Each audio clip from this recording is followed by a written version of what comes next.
धर्मगुप्त भगवान स्वयं धर्म की रक्षा करते हैं।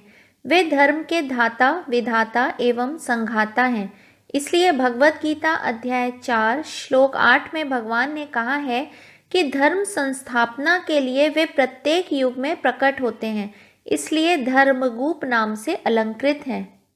धर्मकृत भगवान धर्मकृत यानी धर्म की स्थापना के लिए स्वयं धर्म का आचरण करते हैं। ईश्वर परम चैतन्य है जो प्रत्येक वस्तु को प्रकाशित करते हैं। स्वयं धर्म और अधर्म से परे हैं, पर अनेक अवतारों में परमेश्वर ने उदाहरण स्थापित किया है कि मनुष्य को किन धर्मों पर चलते हुए जीवन व्यतीत करना चाहिए। धर्मी संपूर्ण धर्मों के आधार होने के कारण भगवान श्री विष्णु धर्मी नाम से संबोधित किए गए हैं। जैसे लहरों का आधार समुद्र होता है, कपड़े का आधार रुई होती है, वैसे ही धर्म का आधार स्वयं भगवान श्री नारायण ही हैं। अतः भगवान धर्मी नाम से अलंकृत हैं। सत सभी वस्तुओं और प्राणियों में अस्तित्व सदा एक सा रहता है और वह सर्वव्यापक है। सूर्य, आकाश, सागर और उसमें रहने वाले जीव, मन और बुद्धि आदि सभी का अस्तित्व है। यह सत्य श्री नारायण है। वह स्वयं बिना किसी परिवर्तन के हैं और सभी परिवर्तनों में एक से रहते हैं। सदा अविकारी, भूत, वर्तमान और भविष्य में सर्वदा एक जैसे। उसे वेदांत में सत्य कहते हैं। भगवान विष्णु परम ब्रह्म का एक नाम सत्य भी है। असत गीता अध्याय 2 श्लोक 16 में लिखा है, नासतो विद्यते भावो। असत वस्तु का तत्व भी सत है। असत की प्रतीत होती सत्ता वास्तव में सत की ही सत्ता है। गीता में असत को अपरा प्रकृति, क्षेत्र, प्रकृति और क्षर भी कहा गया है। असत भूत और भविष्य में नहीं होता, किंतु वर्तमान में उसका अस्तित्व प्रतीत होता है। जैसे स्थूल जगत परिवर्तनशील है, इसलिए असत है। भगवत गीता अध्याय 9 श्लोक 19 में भगवान कहते हैं, मैं युग पद में मोक्ष भी हूँ और मृत्यु भी, सत भी और असत भी हूँ। क्षरम क्षरम यानी अनित्य। परमात्मा नित्य क्षय से त्रसित वस्तुओं में अक्षय सत्य है। सब परिवर्तन के मध्य में अपरिवर्तित तत्व। जड़ शरीर एवं यह संसार नाशवान है, लेकिन उसमें विद्यमान परमात्मा अजर, अमर, अविनाशी हैं। क्षर तो उपाधि मात्र है, पारमार्थिक सत्य तो नित्य, शुद्ध, निराकार, उत्तम पुरुष ही है। जैसे समुद्र में लहरें उठती हैं, मिटती हैं, लेकिन समुद्र वैसे ही स्थित रहता है, वैसे ही परमात्मा से सृष्टि बनती है, रहती है अथवा लय हो जाती है। परमात्मा क्षरम वहीं वैसे ही स्थित रहते हैं। अक्षरम अक्षरम अर्थात अविनाशी। परिवर्तन को पहचानने के लिए एक अपरिवर्तनशील सत्ता होनी चाहिए। गीता अध्याय 15 श्लोक 16 में भगवान कहते हैं, समस्त प्राणी क्षर पुरुष हैं और सभी प्राणियों में कुटस्थ चैतन्य अक्षर पुरुष कहलाता है। इसलिए विष्णु जी का एक नाम अक्षरम है। अविज्ञाता यहाँ हमें ज्ञाता शब्द को भली भांति समझना चाहिए। देह, मन और बुद्धि से उपहित आत्मा ही अनुभव करता, विचार करता है, जो कि भावनाओं और वृत्तियों का ज्ञाता है, जिसे वेदांत शास्त्र में जीव कहा जाता है। यह जीव ही कर्मों के दुखद जगत में कर्ता और भोक्ता है। श्री नारायण शुद्ध आत्मा है, जो पंच भौतिक कोशों और उनकी उत्तेजनाओं एवं परिणाम स्वरूप दुखों से दूषित नहीं होते। इसलिए शुद्ध आत्म स्वरूप विष्णु का यहाँ संकेत अविज्ञाता के रूप में दिया गया है। सहस्रांशु सहस्त्र किरणों वाला। शुद्ध चैतन्य के रूप में ईश्वर प्रकाशमान है और उपनिषदों में हम पढ़ते हैं कि सूर्य, चंद्रमा और तारे अपनी दीप्ति एकमात्र ईश्वर से ही प्राप्त करते हैं।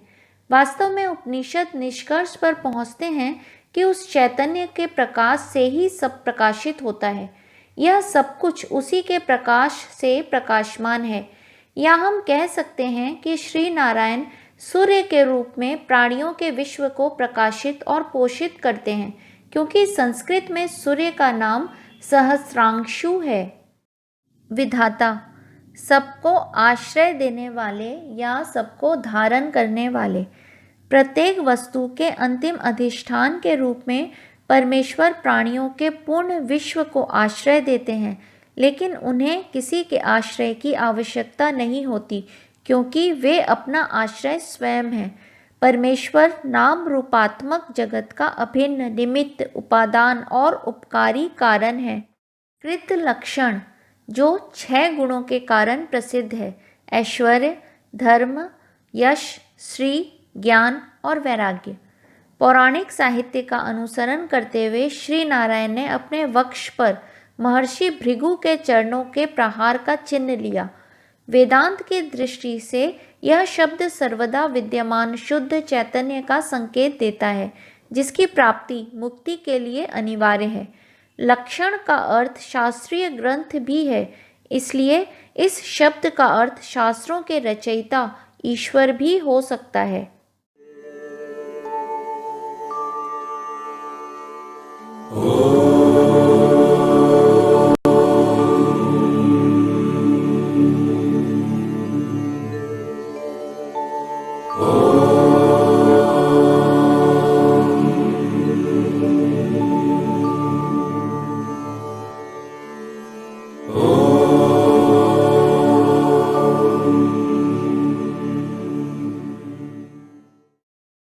गभस्ति नेमि। गभस्ति का अर्थ है किरणें और नेमि यानी पहिए का आरा, वह जो प्रकाश रूपी पहिए का केंद्र है, जिसमें आरे उसी के तेज की किरणें हैं। किरणों के बीच प्रतिष्ठित होने के कारण भगवान प्रकाशात्मा चारों तरफ कांति किरणों का विकिरण करते हैं। परमात्मा का प्रकाश ही ऐसा प्रकाश पुंज है जिसके आसपास अंधकार या छाया नहीं पहुंच सकती है।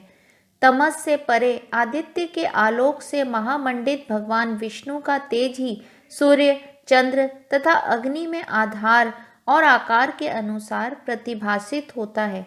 इसलिए भगवान विष्णु गभस्ति नेमि नाम से सुप्रसिद्ध हैं। सत्वस्थ। सत्वस्थ यानी अंतर्यामी रूप से समस्त प्राणियों के अंतःकरण में रहने वाले। सत्वम गुणम प्रकाशकम, अर्थात प्रकाश स्वरूप सत्व गुण में प्रधान ईश्वर समस्त प्राणियों में स्थित हैं, इसलिए भगवान विष्णु सत्वस्थ नाम से विभूषित हैं। सिंह। भगवान विष्णु ने भक्त प्रहलाद के लिए नृसिंह रूप धारण किया ताकि वे हिरण्यकश्यप के अत्याचारों का अंत कर सकें, इसलिए पराक्रमी ईश्वर का नाम सिंह भी है। भूत महेश्वर। भगवान विष्णु संपूर्ण प्राणियों के महेश्वर हैं। वह सबको निर्देश देते हैं, उनका संचालन करते हैं और संपूर्ण प्राणियों की सभी गतिविधियों के स्वामी और शासक हैं, इसलिए भूत महेश्वर नाम से प्रसिद्ध हैं। आदिदेव। भगवान विष्णु सबसे प्रथम देव हैं, इसलिए आदिदेव नाम से सुप्रसिद्ध हैं। देव, दानव, मानव सबके विधाता और सृष्टि के निर्माता हैं। भगवान सब भूतों का प्रभव एवं प्रलय भी करते हैं, इसलिए आदिदेव कहलाते हैं। महादेव। भगवान विष्णु समस्त भावों को छोड़कर अपने महान ज्ञान, योग तथा ऐश्वर्य से महिमा मंडित हैं, इसलिए महादेव नाम से विख्यात हैं। जीवों की उत्पत्ति, विनाश अर्थात आवागमन का रहस्य जानने के कारण भगवान आदिदेव महादेव भी कहलाते हैं। सभी ज्ञान ऐश्वर्य के स्वामी भगवान विष्णु व्यापक अर्थ में स्वयं ही आदिदेव एवं महादेव हैं। देवेश। समस्त देवों के स्वामी। समस्त देवताओं के स्वामी इंद्र हैं और इंद्र के शासक भगवान विष्णु हैं, इसलिए भगवान श्री विष्णु देवताओं के स्वामी देवेश कहलाते हैं। देव भृद गुरु। इंद्र देवताओं के पालनकर्ता शासक हैं तथा बृहस्पति देवताओं के गुरु हैं। भगवान विष्णु, इंद्र, बृहस्पति आदि सभी देवताओं के परम गुरु, पथ प्रदर्शक और शासक हैं।